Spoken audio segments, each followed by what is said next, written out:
esse arquivo aqui com os 200 mil primeiros números primos, tá bom, gente? Está aqui, ó, vai até lá embaixo aqui. Bom, os números estão em ordem crescente. Bom, ou seja, nem sempre isso acontece, tá bom? Mas, já que esses números estão em ordem crescente, será que a gente não podia explorar melhor essa possibilidade? Tá bom? Tem uma coisa simples que a gente pode fazer, ainda mantendo a ideia da pesquisa sequencial, que é o seguinte: você vai comparando. Na hora que você encontra um número que é maior do que o número que você está procurando, do que a chave que você está procurando, você sabe que ele não está lá na tabela. Então, o que você está procurando não consta da tabela, porque dali para frente só tem números maiores do que aquele que você comparou.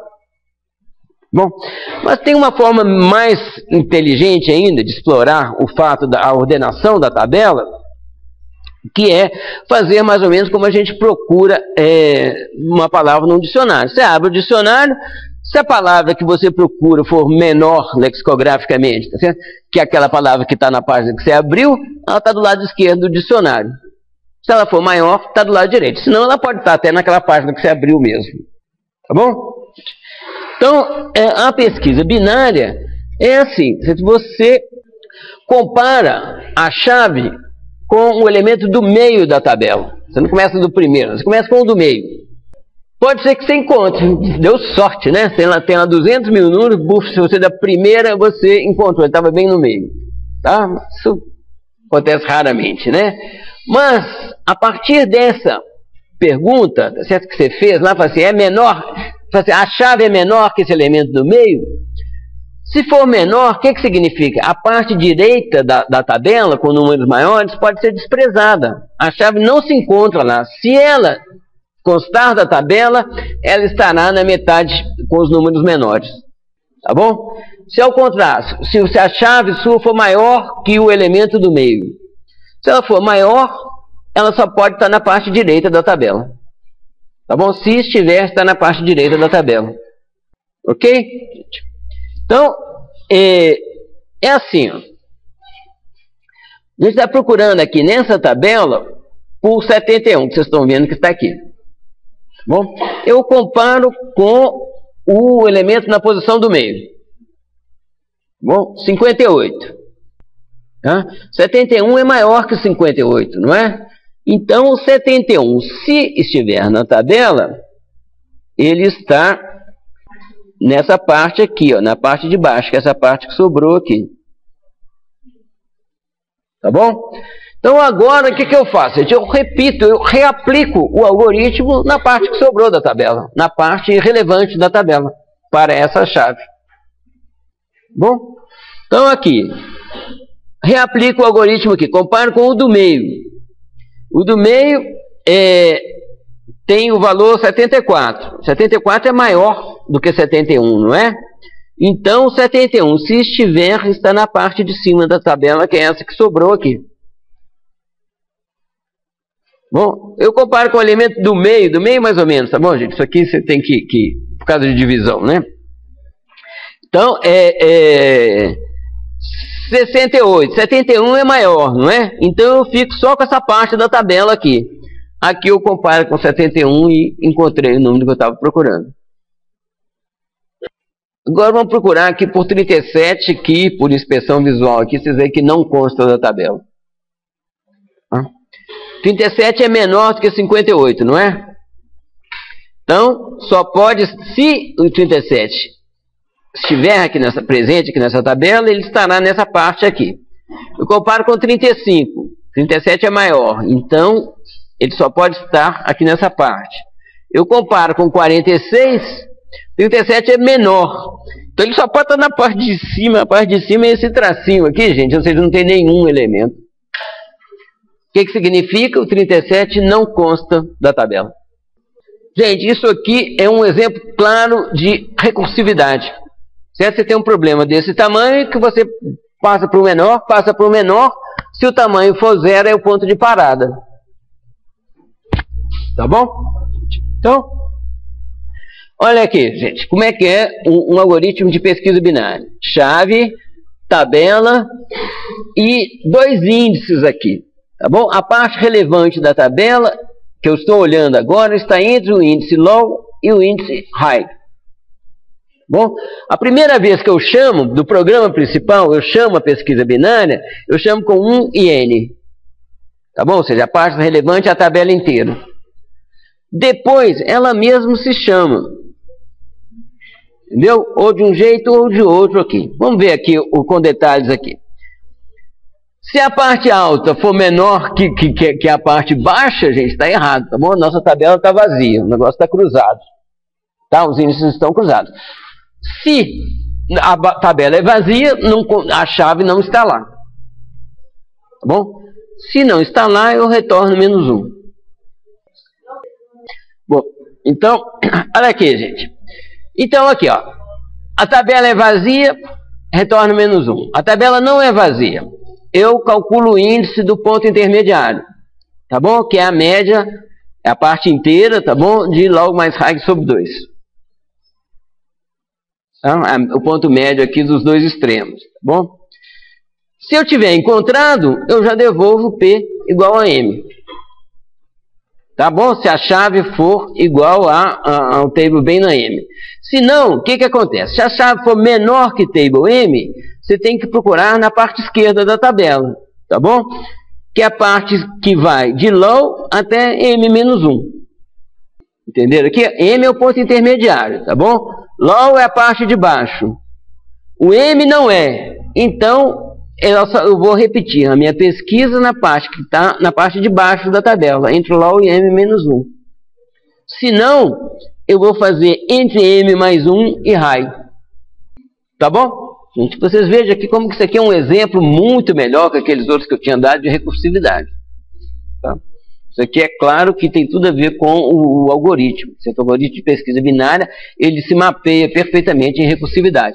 No site vocês vão encontrar até uma versão não recursiva para quem quiser estudar, certo? Do algoritmo de pesquisa binária, mas vocês podem comparar um com o outro, vocês verão como que esse aqui é muito mais simples que o outro. Esse programa aqui, gente, ele faz também aquela pesquisa com os 200 mil primos, usando... Vou só lembrar aqui, tá bom, gente? Para eu achar que esse número aqui que não existe, eu demorei 0,46 segundos. Tá? Aqui agora com pesquisa binária, estou lendo a tabela, li a tabela. Isso aqui é um número par que não consta da tabela. Tá bom, gente? Ele demorou 0 segundos. Vamos pegar aqui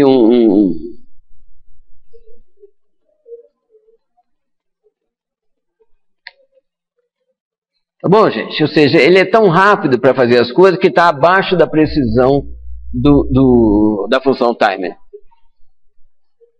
Tá? Vamos entender o porquê desse resultado tão bom aqui. Vamos ver como que isso era previsível teoricamente. Olha aqui, vamos ver a complexidade da pesquisa binária. Tá? Vamos pensar aqui quantas comparações que você faz para pesquisar numa tabela de tamanho 16. Você faz uma comparação, reduz a sua tabela para metade, não é? Para 8. Faz mais uma comparação para 4, mais uma comparação para 2, mais uma comparação para 1, mais uma comparação, acabou. Tá bom? Então, no pior caso, gente, são 4 passos. Então, agora vamos fazer o contrário aqui. Vamos pensar aqui, gente. No fim do algoritmo, você está só com 1. Depois, antes do último passo, você tinha uma tabela de 2. Antes do último passo, você tinha uma tabela de 4. Tá bom, gente? Então, você vai indo até chegar em 2 elevado a P. E o seu N tem que ser menor do que 2 elevado a P. Tá certo? N é o tamanho da tabela. Aqui é 2 elevado a P, gente. Tem um erro aqui, tá? Aqui seria 2 elevado a P, tá? Então, olha aqui, vamos ver só o raciocínio aqui, qual que é, tá bom? Cada passo, o tamanho da tabela dividido por 2, tá? A porção relevante da tabela, tá? O tamanho da porção que a gente está considerando aí, tá bom? Então, no pior caso, o algoritmo termina quando o tamanho dessa porção é igual a 1, tá? É a última comparação que você faz, aí ele para, tá? Porque o próximo já vai ser de tamanho 0. Então, aqui ó, é o seguinte, você tem, se você tem N, certo? Você vai ter o seguinte, 2 elevado a P igual a N, aproximadamente igual a N. Tá bom? Com P passos, ok? Se 2 elevado a P é aproximadamente igual a N, então P é aproximadamente igual a log 2 de N. Ok, gente? Então a gente tem aqui um algoritmo que é O de log de N. Bom, e a pesquisa sequencial era O de N. Bom, vamos ver aqui umas coisas aqui para vocês verem a diferença dessas duas ordens de complexidade. Bom, para pesquisar numa tabela de 200 mil números, a pesquisa sequencial faz, no pior caso, 200 mil comparações. Tá bom? Se fosse 1 milhão de números, seria 1 milhão de comparações. Tá bom? Mas a pesquisa binária, ela vai fazer log 2 de 200 mil. Log 2 de 200 mil é 18, gente. Ela vai fazer 18 comparações. Tá? Como é que você compara 18 com 200 mil? Tá? Se você dobrar o tamanho da tabela, se pegar os 400 mil primeiros números primos, tá bom? Você vai fazer uma comparação a mais com a pesquisa binária. E vai fazer 200 mil a mais com a pesquisa sequencial. Tá bom? Uma cresce com N, outra cresce com log de N. Tá bom? As diferenças são enormes.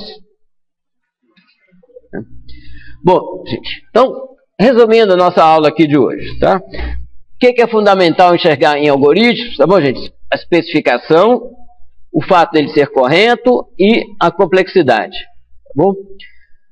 Algoritmos podem ter desempenhos distintos para instâncias distintas do mesmo problema. Você tem melhor caso, você tem caso médio, você tem pior caso.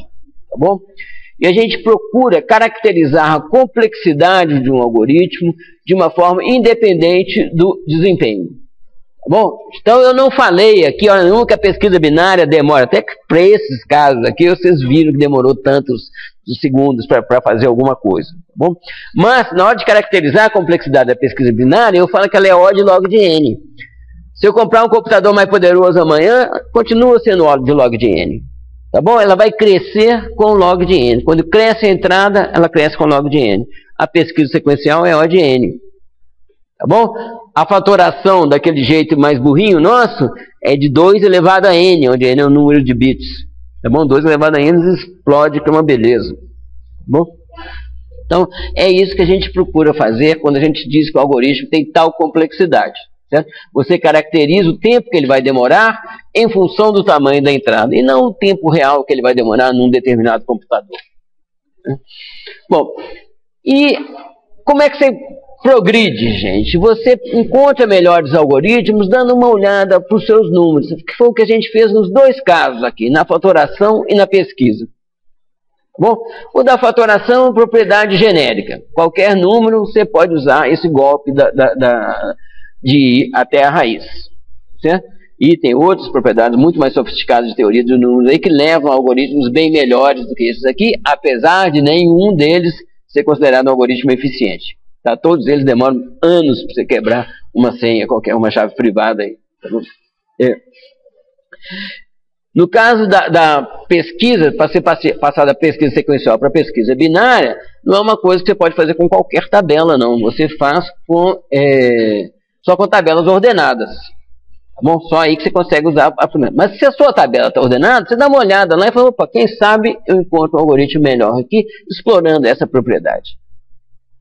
Tá bom? Então é isso aí, nossa aula.